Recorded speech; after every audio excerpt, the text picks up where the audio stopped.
వృద్ధి రేటు 10.1%గా నమోదైంది.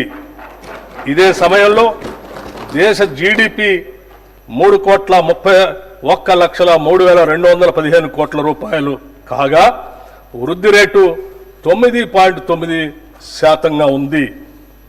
2024-25 ఆర్థిక సంవత్సరంలో ప్రస్తుత ధరల ప్రకారం రాష్ట్ర తలసరి ఆదాయం 3,79,751 రూపాయలు కాగా వృద్ధి రేటు 9.6%.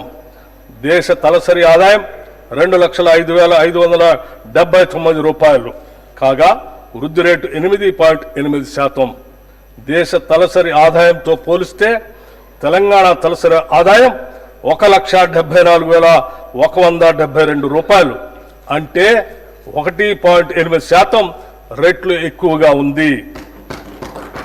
2024-25లో తెలంగాణ జోడింపబడిన స్థూల విలువలో సేవా రంగం 66.3%, పారిశ్రామిక రంగం 16.4% మరియు వ్యవసాయ అనుబంధ రంగాలు 17.3% వాటాను కలిగి ఉన్నాయి.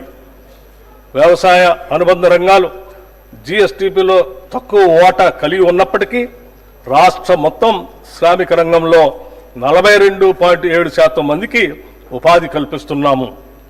ఉచిత కరెంటు, రైతు భరోసా, పంట రుణమాఫీ, నీటిపారుదల ప్రాజెక్టులపై పెట్టుబడులు వంటి ప్రభుత్వ పథకాలు రైతాంగానికి ఆత్మవిశ్వాసాన్ని పెంపొందించాయి.